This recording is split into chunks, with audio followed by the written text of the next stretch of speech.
Radio Berthoud, 102.6 en modulation de fréquence et sur toutes vos plateformes de balado-diffusion favorites.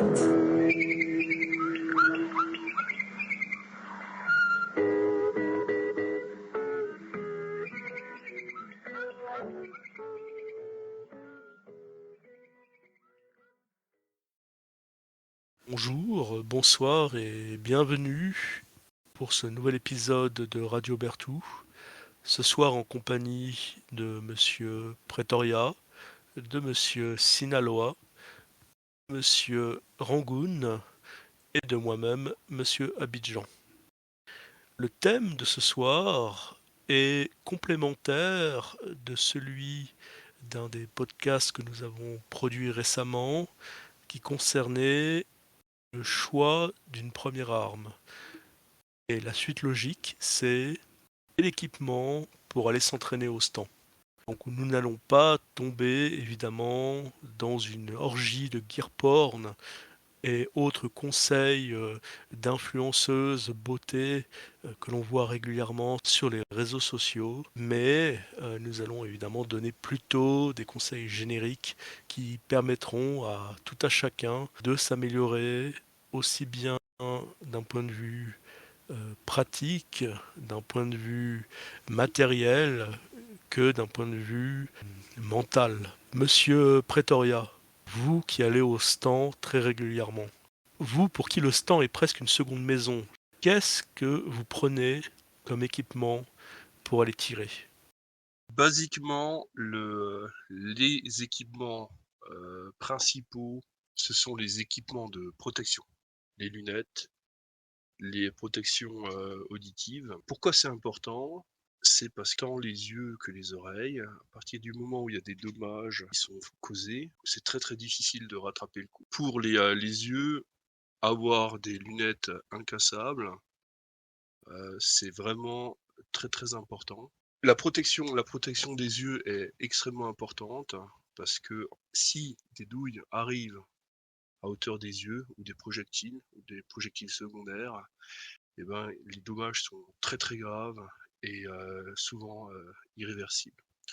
Dans les cas des protections auditives, c'est les dommages sont moins graves, mais peuvent être extrêmement gênants, dans le cas notamment d'acouphènes ou d'hyperacousie, donc une acuité auditive très importante, et c'est très très handicapant. Donc s'il y a un type d'équipement qui est vraiment essentiel, ce sont ces équipements de protection. N'hésitez pas à doubler, notamment si vous tirez dans des caves de tir, où il y a une réverbération plus importante du son. Un autre aspect qui est aussi important, c'est l'utilisation d'un couvre-chef, d'une casquette ou d'une casquette anglaise qui permet d'éviter que les douilles passent par l'interstice entre le visage et les lunettes. Ça, c'est quelque chose que j'ai déjà observé.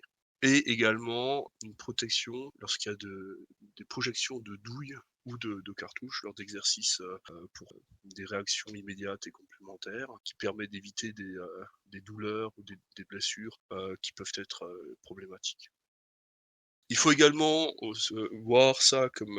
voir l'équipement comme étant essentiel pour son autonomie. Une agrafeuse, des cibles personnelles, hein, ou des équipements qui permettent d'en faire à la demande, des cartouches de manipulation ou pour des exercices spécifiques, des cartouches qu'on a dites quick qui permettent de simuler un défaut d'alimentation qui est assez intéressant comme système. Un blue gun permet de tester les angles si on veut faire travailler les gens dans le mouvement pour pouvoir déterminer si une position de tir est adaptée ou pas. Et si ce n'est pas le cas, on réajuste en fait l'intégralité de la structure. Tout ça, ce sont des équipements qui sont basiques, mais qui apportent un plus au niveau de la sécurité et également qui permet de travailler dans le cas des manipates, des exercices interactifs avec simulation de dérangement. Le dernier point, c'est, bon pour le moral, n'est-ce pas? Si vous tirez en extérieur et que vous êtes dans des conditions hivernales et ben, amener une bol à thé, c'est toujours bon d'avoir quelque chose, de chaud à boire. Ça, c'est vraiment les équipements minimums et que je pourrais aussi qualifier d'essentiels, en fait.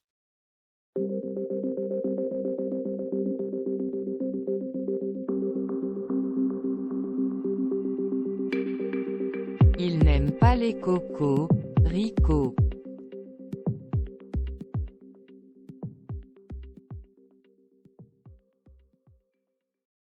Un point que Monsieur Sinaloa faisait la dernière fois, c'est-à-dire l'intérêt du sac à dos par rapport au bête sac de tir, puisqu'il permet de trimballer tout ce chenil de manière confortable, mais qui peut également servir de support, par exemple dans le cadre du TLD ou simplement du tir couché qu'on peut pratiquer en extérieur lorsqu'on n'a pas de table ou de support de trépied, etc. Monsieur Sinaloa, puisqu'on parlait de vous, qu'est-ce que vous pensez de tout cet univers du gear porn qui, de mon point de vue, a tendance à encombrer la pratique du tir? Pour ma part, je pense que le gear porn peut être un gouffre à argent.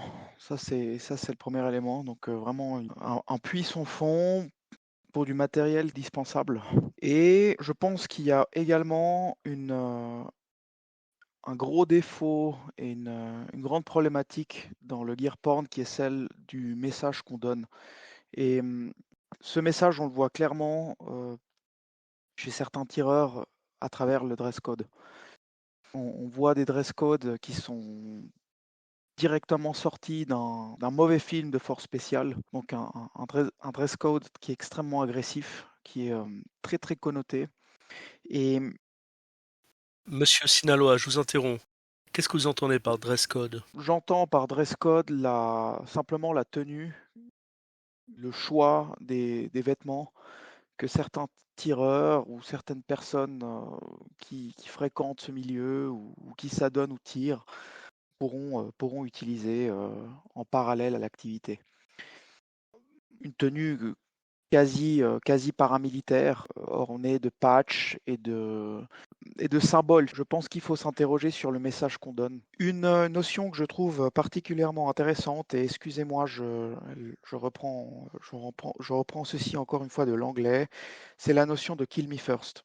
C'est d'être levé, d'être repéré par les autres personnes, même les citoyens lambda, d'être aperçu avec un vêtement militaire, avec du camouflage, dans un endroit qui est pas du tout, pas du tout connoté ou pas du tout lié à ce monde militaire, à ce monde de la survie. Donc, on voit souvent ces personnages à la COP, par exemple, en train de faire leurs courses avec des sacs tactiques, où on les croisera dans la rue, et ça attire tout de suite l'attention. Donc, l'idée, ça serait de mettre toute cette esthétique militaire de côté au profit de vêtements peut-être techniques, de sacs qui soient fonctionnels mais pas forcément militaires, en se posant tout simplement la question de puis-je aller acheter mon goûter à la COP sans attirer l'attention. Et je pense que ça, c'est déjà une bonne base de travail, justement pour éviter d'attirer des regards, tout simplement parce qu'il faut avoir les moyens derrière la politique qu'on mène. Ça, c'est une posture qui est tout à fait personnelle, mais si je suis habillé comme un Navy SEAL, si je suis habillé comme un contractor et j'ai pas au minimum un pistolet, un permis de port d'armes ou une accréditation qui me permettent de porter une arme, il y a un truc qui joue pas. Et même d'être identifié comme un tireur dans le monde moderne n'est pas forcément une bonne chose. Je prends l'exemple des automobilistes, de certains automobilistes qui mettront des stickers d'appartenance à un club de tir sportif ou un autocollant d'un fabricant d'armes. Il y a des méchants qui pourraient prendre note des plaques, qui pourraient relever ces symboles et tout simplement suivre la personne chez elle pour lui piquer ses armes. Personne qui sera évidemment pas en moyen de riposter ou pas, en tout cas, pas à même de le faire légalement. Donc il faut chercher un système, il faut s'interroger sur qui on est, qu'est-ce qu'on fait, quelle est notre fonction et dans quel contexte. Et il est clair que être discret, c'est bien meilleur, C'est une meilleure approche. J'ai une anecdote que j'aimerais partager. Il y a quelques années, dans le cadre de mon travail, je suis justement en service avec un collègue et on voit deux types extrêmement connotés à 30-40 mètres de notre site. Donc c'était les chaussures tactiques, les vestes tactiques, avec le patch, avec le sac, avec le molly. Et on s'est tout de suite dit, bah voilà, il y a des gens qui sont dans le métier de la sécurité qui sont là. Et on s'approche de ces messieurs de façon tout à fait anodine. De toute façon, on était fringués normalement. Et c'est vraiment au dernier moment où ils nous ont remarqués. Et on leur a posé la question, voilà, bonjour messieurs, est-ce que vous avez une accréditation? Enfin, est-ce que vous êtes en mission? Qu'est-ce que vous venez faire ici? Ce qui est intéressant dans cette anecdote, c'est que nous, on les a levés, on les a vus à distance. Et eux, ils se sont rendus compte qu'on était là au dernier moment quand on a commencé à leur poser des questions. Un peu de discrétion, c'est toujours bien. Qu'est-ce que vous pensez, d'une part, du fait que les gens ont poussé le concept de l'homme gris au point que ils ont comme un gyrophare sur la tête, qui se transforme en... C'est un peu comme les agents secrets des années 50 équipés de gabardines vertes ou grises ou beige dans les films de Melville et qui étaient évidemment visibles à 200 mètres malgré leur discrétion. Et de l'autre côté, du concept du crétin fluorescent. Le crétin fluorescent, c'est comme un sac de ski des années 90. C'est-à-dire quelqu'un on aura du mal à envisager qui soit porteur d'armes. Exactement l'antithèse du contractor Blackwater de 2004, quelque part dans la banlieue de Bassora. Vous voyez ce que je veux dire? Je, je- J'adhère complètement à cette façon d'aborder le dress code. Je trouve que ça évite bien des ennuis, ça permet de vivre une vie tout à fait normale, ça évite de justifier et ça rajoute une couche de protection vis-à-vis de personnes mal intentionnées, surtout aujourd'hui où les vols d'armes existent. Donc absolument. Euh, une idée simple, ça serait d'utiliser par exemple des housses de guitare pour transporter un fusil, au lieu d'avoir une espèce de housse tactique avec du molly partout et puis des patchs les uns les plus agressifs que les autres. Radio Bertou, 102.6 en modulation de fréquence. Et en podcast sous vos applications de balado-diffusion préférées. Я провожу тебя до лифта и обниму. Я твоей матери не нравлюсь, по-моему. Monsieur Sinaloa a parfaitement illustré l'idée, le concept d'avoir un système cohérent d'un système en fait, tout simplement, quelque chose auquel on réfléchit, tout ce qui touche à la tenue. Mais aller au stand, ce n'est pas qu'aller à la Fashion Week, même si des fois on peut se poser des questions. Il s'agit avant tout de tirer. Et vous, monsieur Pretoria, je suis certain que vous avez des idées concernant la cohérence d'un système d'armes. Je vous écoute. Qu'est-ce qu'on peut entendre en disant un système d'armes cohérent? Justement, le choix des accessoires qu'on va avoir sur l'arme. Très très souvent, on voit pléthore d'accessoires, des bipieds, des points rouges, des magnifiers, énormément d'équipements qui conduisent un système qui est finalement assez lourd. Mais par contre, il y a un point qui manque très très souvent, c'est l'utilisation d'une sangle. Or, dans un contexte de tir dynamique, l'accessoire principal de tout bon fusil, c'est avant tout une bonne sangle. Et tout le reste, c'est quelque chose qu'on peut rajouter au fur et à mesure. Mais le gros des systèmes d'armes que je vois sont simplement dépourvus de cet accessoire. Dans un contexte d'utilisation d'armes de poing, je parle toujours du tir dynamique, on voit le système d'armes comme le pistolet, et que c'est l'unique point du système d'armes mis à part le tireur. Or, il y a également le holster, qui joue un rôle important, mais surtout la ceinture qui sert à maintenir le tout sur le tireur. Et là, on voit très très souvent des ceintures qui sont pas adaptées. Donc encore une fois, là, le système cohérent, c'est en fait un tout, pistolet, holster, ceinture et tireur. Puis tout le reste, ce n'est que lié au type d'activité qu'on souhaite faire. D'accord, vous avez parlé de la sangle sur le fusil dans le cadre du tir dynamique, mais il ne faut pas oublier qu'elle a aussi sa place dans le tir statique traditionnel, puisqu'elle permet un excellent verrouillage du fusil par tension. J'ai envie de parler de tension dynamique.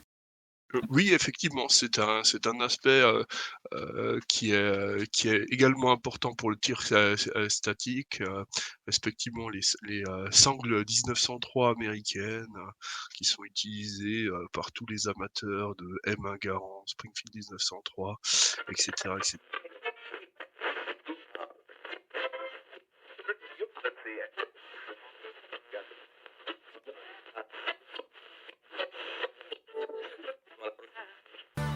Radio Berthoud, 102.6 en modulation de fréquence et sur toutes vos plateformes de balado-diffusion favorites.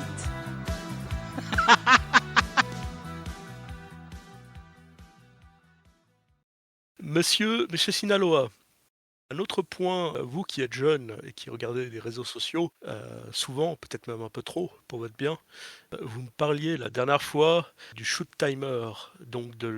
J'ai trouvé la traduction française il y a peu de temps, c'est le chronographe électronique. Je trouve le terme absolument charmant. Donc, qu'est-ce que vous pensez de l'usage, de l'intérêt du chronographe électronique dans la vie du tireur sportif, ou non sportif d'ailleurs?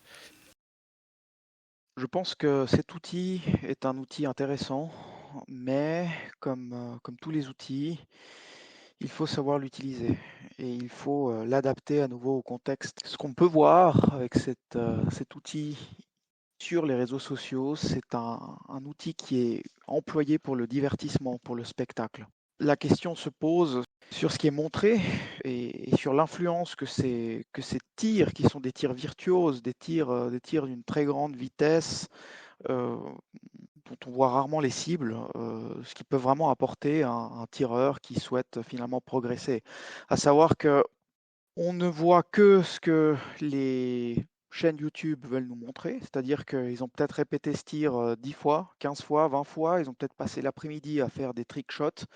Il y a une séquence qui passe et c'est celle-là qu'on regarde. On peut finalement voir des comportements qui sont borderline dangereux avec cette idée de gratter des millièmes de seconde pour vraiment divertir, pour vraiment avoir ce tir rapide qui finit par être une fin en soi. Donc, shoot timer, oui. Chronographe digital, c'est ça le terme en français, non? Pourquoi pas, mais il faut vraiment résister à cette tentation d'aller vers le spectaculaire, d'aller vers le trop rapide et apprendre à utiliser cet outil avec un but. Peut-être l'utiliser une fois sur deux, l'utiliser surtout quand il y a vraiment une leçon à en tirer. Mais c'est vrai qu'un tir ou shoot timer, pour tirer ou shoot timer, c'est pas. Il n'y a aucune plus-value pédagogique s'il n'y a pas un but réfléchi derrière.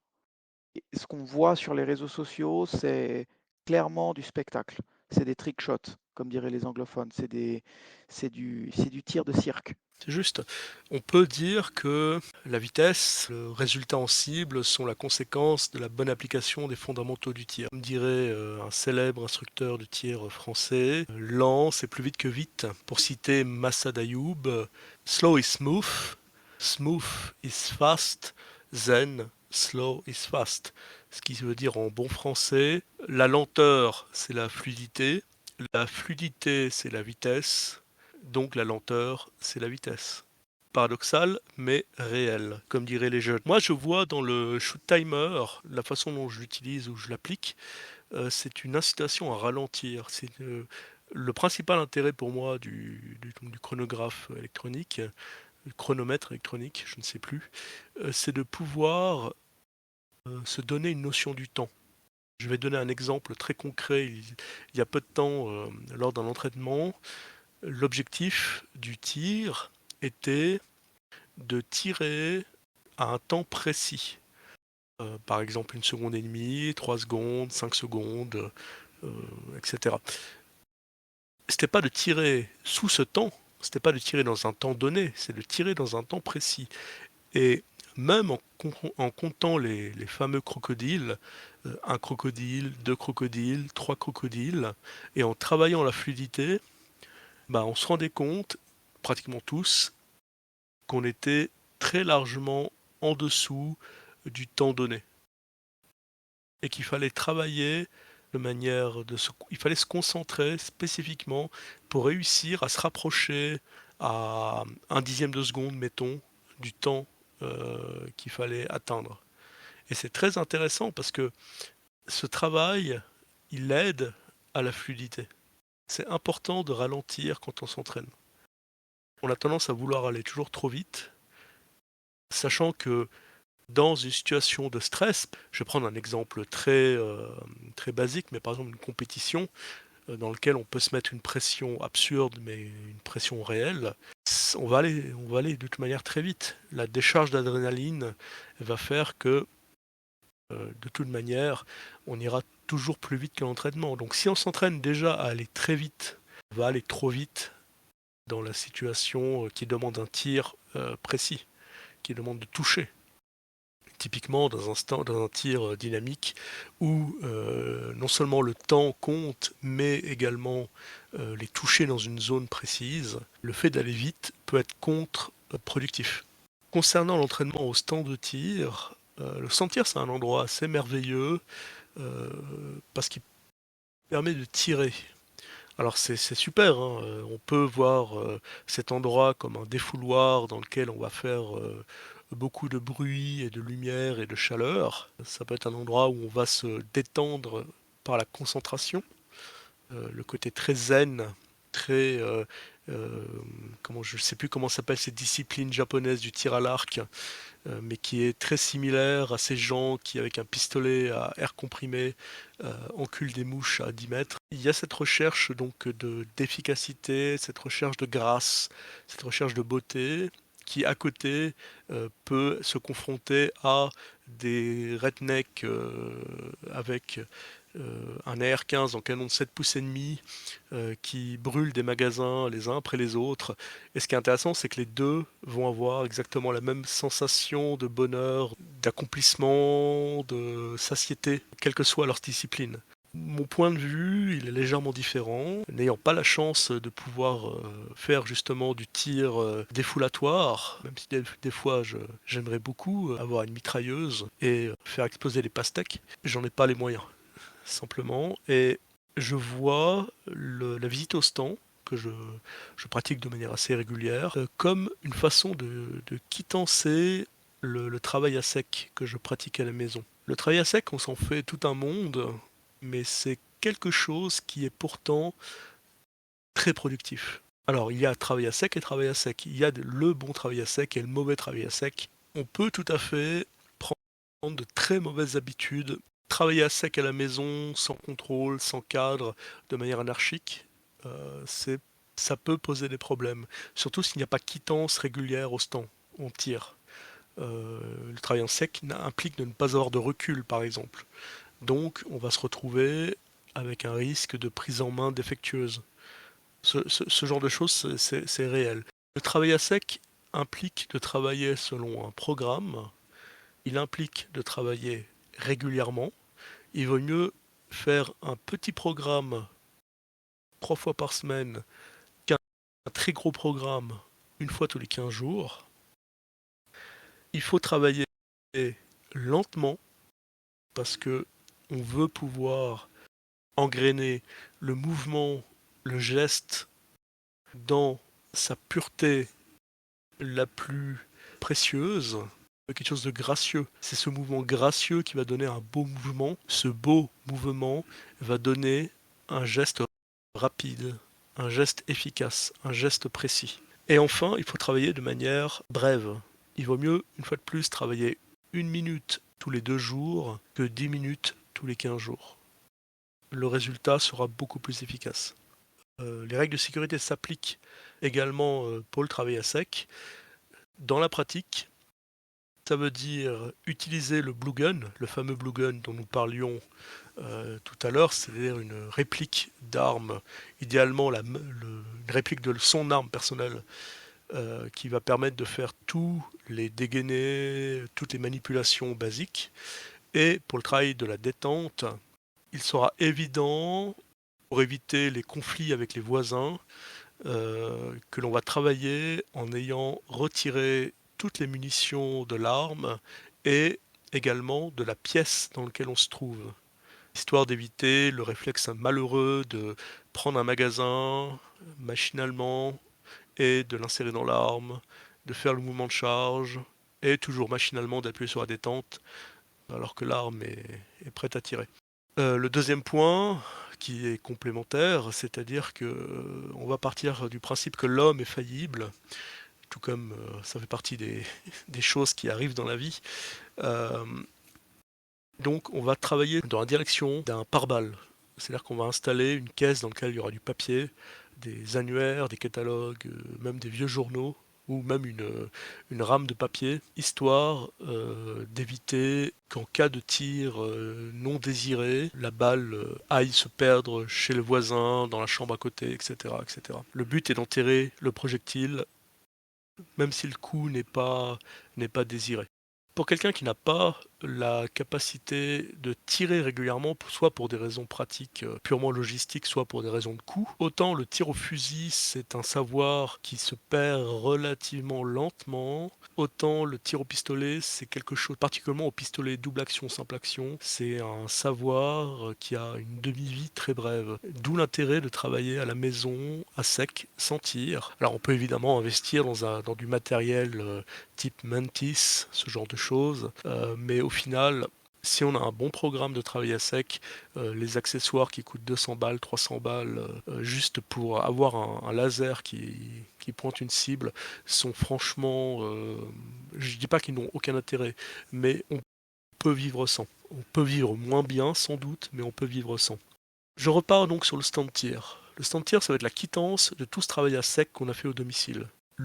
Le premier exercice va se placer dans le cadre d'un test qu'on va normaliser et qui doit être court. Donc à froid, la première chose avec laquelle vous allez commencer votre séance, vous allez noter ces points, vous allez voir quelles sont les erreurs, s'il y en a. Ça va vous donner un niveau qui sera plus ou moins bon.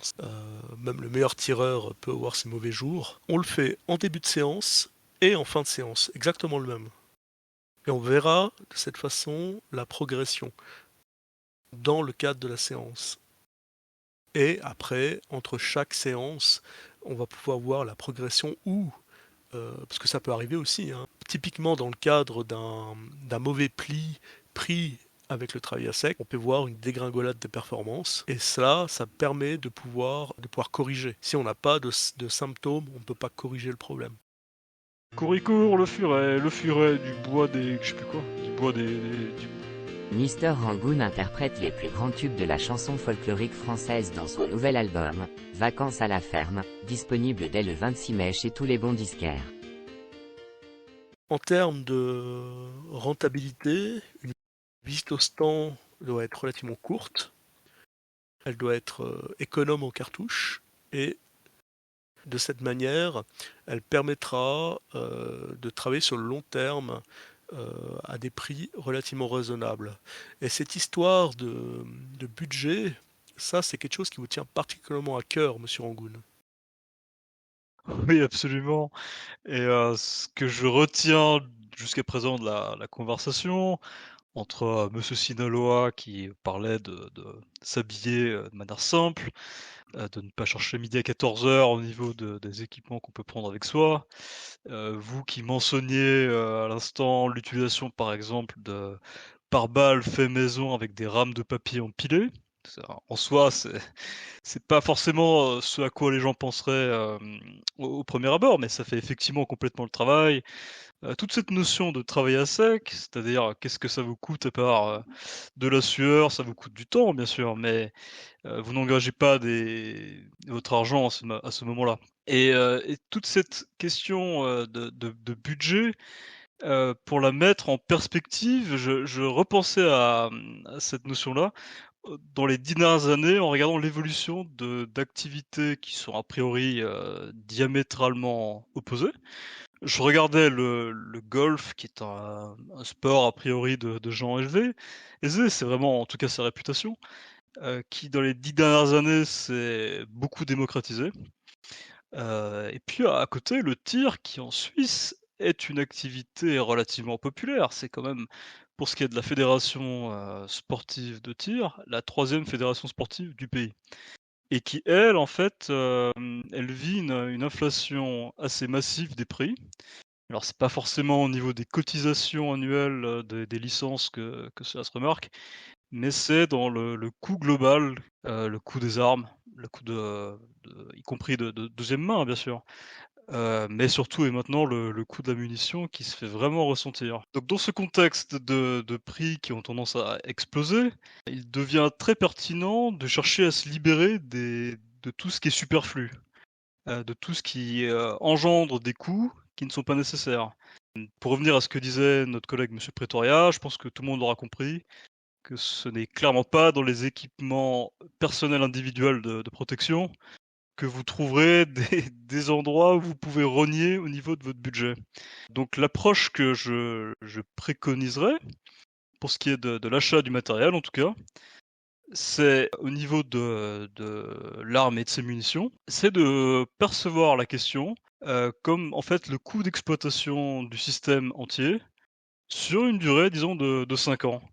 À partir du moment où vous avez intégré cette notion en vous, d'abord du point de vue de l'achat de la munition, vous êtes beaucoup plus enclin à acheter des volumes au-delà de 1000 cartouches par achat, ce qui vous permet de bénéficier d'économies d'échelle. Et puis surtout, on se rend compte qu'en fait, c'est pas si inabordable que ça. Le tir, ça peut demander un investissement de départ, mais si vous le percevez comme, si vous percevez le coût d'exploitation sur plusieurs années, y compris le prix de remplacement des pièces, pour l'entretien de l'arme et cetera, ça reste quand même quelque chose, qui est populaire et ça, je pense que c'est très important de le rappeler. Bien sûr, il y a un coût de départ, mais ça se minimise justement, vraiment en ne s'encombrant pas d'objets qui sont liés à des tendances de mode, à des histoires de look, à des notions d'ego. Ça permet bon, c'est l'annulation du désir cérébral de réfléchir par projet, de sauter de projet en projet. Cette idée que si les résultats escomptés n'est pas au rendez-vous, il me suffit simplement d'arroser mes problèmes avec davantage d'argent, alors même qu'en fait, il s'agit de travailler plus intelligemment en amont et de travailler régulièrement. Cette approche, elle vous permet également de vous projeter à moyen long terme dans la pratique du tir et au travers, d'exercices standardisés, ces exercices-là, ils vous donnent la possibilité de tracer votre évolution, votre progression. Un dernier point qui concerne l'équipement et le prix qui peut faire peur au premier abord. Il y a aussi des solutions très simples. Si par exemple vous tirez beaucoup, que vous êtes quelqu'un qui remplace beaucoup ses cibles très régulièrement, bien sûr, vous me direz que ce n'est que du carton et cetera. Il y a une façon extrêmement simple de faire une cible, qui ne vous coûte pratiquement rien. C'est en fait, vous déterminez la zone dans laquelle vos impacts, vous estimez, doivent être, et où est-ce que votre gerbe, une gerbe de qualité, si vous appliquez les fondamentaux, où est-ce qu'elle doit imprimer sur la cible, puis vous découpez cette cible, vous découpez ce carré ou ce rectangle avec un couteau. C'est ce qu'on appelle une cible négative. À partir de là, vous n'avez plus besoin de marquer que les coups qui sont en dehors du trou que vous aurez créé avec votre couteau. Vous partez du principe que tout ce qui est dedans correspond à la gerbe que vous essayez d'obtenir. C'est donc la quittance de fondamentaux appliqués correctement et par extension, c'est la quittance du travail à sec que vous aurez fait en amont chez vous. En finalité, il s'agit ici de rappeler quelque chose de très simple, c'est-à-dire que le software est immensément plus important que l'hardware. De l'importance du logiciel par rapport au matériel, vous voulez dire? Oui, c'est un point qui pour moi est absolument essentiel. La notion de logiciel est souvent prise à défaut dans le cadre du tir, qu'il soit statique ou dynamique. On a tendance à se focaliser sur la volonté de toucher la cible. Alors, bien sûr, le but final du tir, c'est de toucher la cible, mais ce n'est pas, comme on l'a déjà dit plus tôt, ce n'est pas un but en soi, c'est une conséquence. Bien sûr, on peut s'aider, c'est évidemment plus simple de toucher une cible, enfin du moins de faire des jolis groupements avec un Sig Sauer P226 X5 qu'avec un CZ100 pour plein de raisons. Radio Berthoud, justice nulle part. Donc de l'importance de l'entraînement pas tout seul, l'entraînement en binôme, l'entraînement avec un coach, l'entraînement avec un moniteur, idéalement dans le cadre de cours, mais si on doit travailler tout seul, de l'importance de se donner un programme. Et ça, Monsieur Pretoria, je sais que c'est votre dada. Il faut venir au stand avec un programme qu'on a conçu. La principale question, c'est comment est-ce qu'on se constitue ce genre de programme et où est-ce qu'on trouve les outils. Pour les outils de correction, etc., il n'y a pas 36 000 solutions, il faut suivre une formation. Ce qu'on trouve en ligne, sur YouTube notamment, malgré la qualité des contenus, il manque la composante tactile. Il y a énormément de choses qui passent dans le domaine du tir à travers le tactile. Et là, il n'y a pas d'autre possibilité que d'être physiquement là pour pouvoir apprendre à connaître ces outils, pour ensuite les utiliser avec un autre tireur pour pouvoir se corriger mutuellement. Ça, c'est vraiment la composante des outils. Donc, pour trouver un programme qui est adapté, c'est beaucoup plus simple. Il y a des chaînes YouTube qui le font très très bien.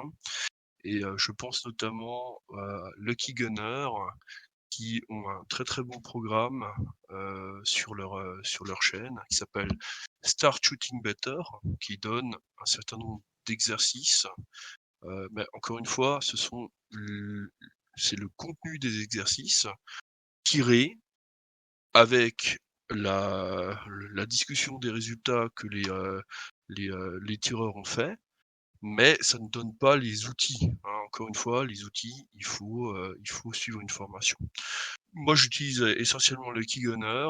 Par contre, il me semble que Monsieur Rangoon a davantage de références sur ce sujet. Je suis pas tellement quelqu'un qui regarde beaucoup YouTube, et c'est d'ailleurs peut-être un bien, c'est peut-être pour ça que je fais beaucoup le tri. Et puis effectivement, Lucky Gunner, c'est une chaîne que je regarde.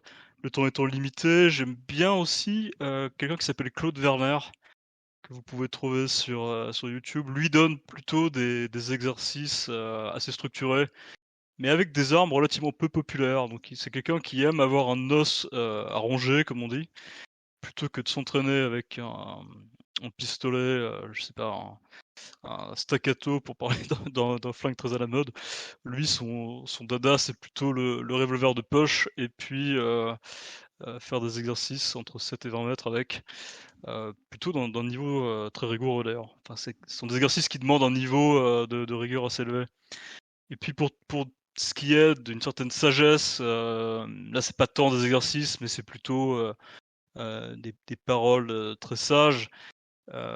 Sur la chaîne du fabricant de 1911 qui s'appelle Wilson Combat, il y a généralement et assez régulièrement comme intervenant externe Massad Ayoub, qui, lui je pense qu'il parle quand même avec, il doit avoir au moins 40 bonnes années d'expérience, 4 décennies, bien remplies, et il va vraiment, je dirais, il va à contresens de beaucoup d'idées reçues, aussi au niveau du comportement et d'idées préconçues par rapport à la défense personnelle.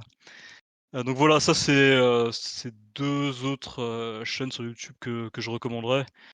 Et puis voilà, de manière générale, ce qui est important, parce que je j'ai pas évidemment la prétention de toutes les avoir vues, ces chaînes, ou ni l'intérêt d'ailleurs, mais c'est vrai que ce qui est pertinent, c'est d'être en mesure de se faire une opinion sur la cohérence entre ce qui est observé et de ce qui est communiqué. Il faut qu'il y ait une cohérence globale.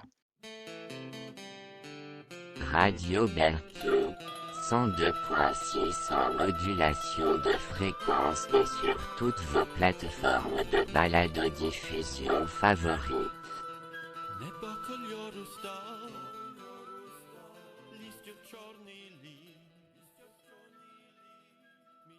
Qui est important à vous entendre, Monsieur Rangoon, sur les centaines, peut-être les milliers de chaînes YouTube, enfin du moins sur les chaînes de réseaux sociaux de manière générale concernant le tir, c'est d'être capable de discerner, d'être capable de reconnaître un exercice qui va apporter quelque chose à sa pratique et ce que Monsieur Pretoria appelle de l'entertainment, c'est-à-dire ce mot valise entre l'entertainment, c'est-à-dire la distraction, et l'entraînement.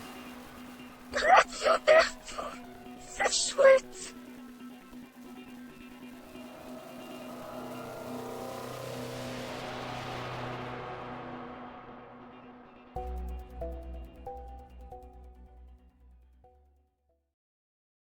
Chercher à se documenter avec de bonnes sources ou à travers des informations qui soient de qualité, à s'interroger sur qui ils sont, qu'est-ce qu'ils font ultimement, qu'il s'agisse de tir dynamique, de tir sportif, pour ensuite répondre aux vraies questions en cherchant du matériel adapté, en orientant les ressources qui sont aujourd'hui un peu limitées dans un contexte où il y a peut-être des petits problèmes économiques, un peu d'inflation ou même encore un peu de raréfaction de la munition qui est souvent coûteuse aujourd'hui.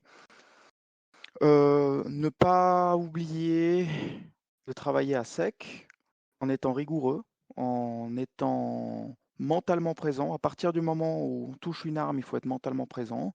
Quelques conseils utiles pour la préparation des séances de travail à sec. Ni trop longues, ni trop courtes. Essayez de garder une certaine rigueur.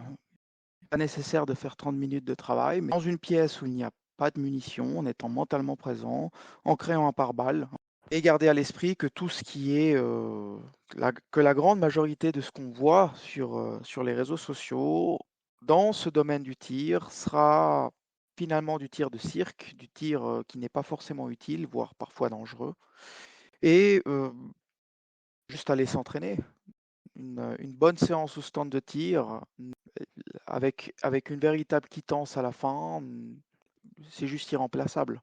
Et sans oublier la plus-value de ne pas avoir peur d'analyser ce qu'on fait à froid. Comme dirait Ken Hackathorn, un célèbre instructeur américain, la première que tu fais à froid, c'est la seule qui compte.